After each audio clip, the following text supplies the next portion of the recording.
I've seen too many friends spend a weekend hunting for cheap mounts, only to end up wrestling with a shaky tripod that can't keep a camera steady for a single exposure. The regret shows up in the moment they try to frame a nebula and the whole thing drifts off the sky. That's why I wanted to see if the Skywatcher EQ6 or GoTo SyncScan Equatorial mount actually feels like a smarter buy instead of another budget disappointment. Link is in the description if you want to check the product details on Amazon. When you start thinking about a serious imaging setup, the first question is always, will this mount actually follow the stars long enough for me to capture anything useful? Cheap Altaz units will track a few seconds, maybe a minute, before the field starts to rotate.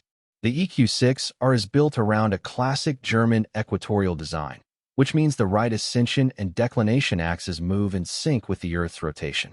In practice, that translates to minutesto hours of smooth tracking without the dreaded field rotation that kills wide-field shots. For someone who's already spent on a decent refractor or SCT and wants to add a DSLR or a small astro camera, the mount's payload rating around 20 kilograms covers most mid-size scopes without flirting with the edge of its capacity. If you're the type who sets up a backyard just for the fun of it and never plans to go beyond planetary viewing, you might not need the EQ6R's full suite of features. A lightweight fork mount or a simple Altaz would get the job done, and you'd save a few $100s.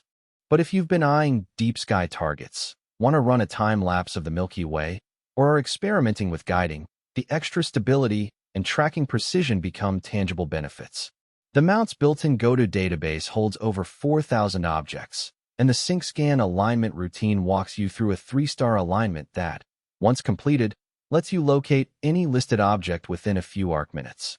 In my own testing, after a proper alignment, I could pull up the Orion Nebula, hit sync, and the scope stayed locked for a full 30-minute exposure with barely any drift. That's the kind of reliability you can't fake with a $200 hobby mount.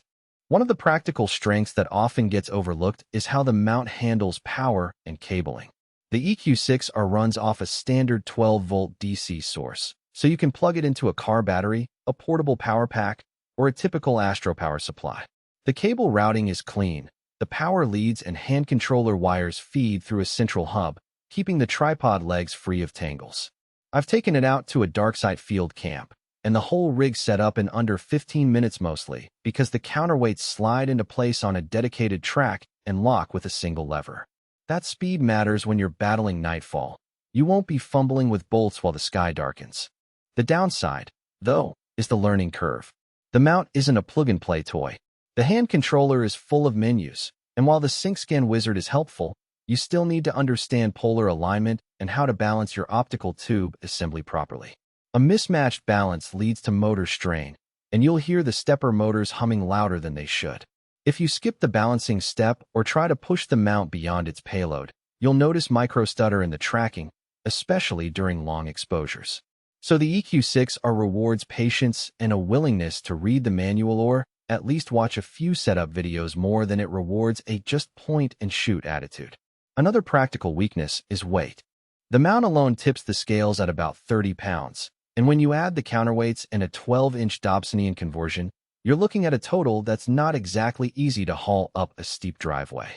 It's fine for a permanent pier or a sturdy steel tripod in a backyard, but if you plan to travel to remote dark sites frequently, you'll need a sturdy, wheeled cart or a vehicle that can accommodate that mass.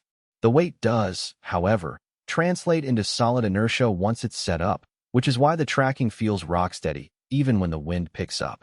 Who should consider buying this mount? If you're an intermediate to advanced amateur astronomer who has already invested in a decent telescope and wants to step into astrophotography, the EQ6R is a logical next step. It also makes sense for educators or club leaders who need a reliable platform that can support a range of optical tubes for different members. The mount's ability to switch between GoTo and manual tracking means you can use it for visual sessions as well, keeping the investment versatile. On the flip side, beginners who are still figuring out how to collimate at a Newtonian or who only want to glance at the moon and planets might find the mount's price and setup demands a bit steep. In that case, starting with a lighter, more intuitive mount and upgrading later would be a smarter financial move. In terms of value beyond the headline specs, the real payoff shows.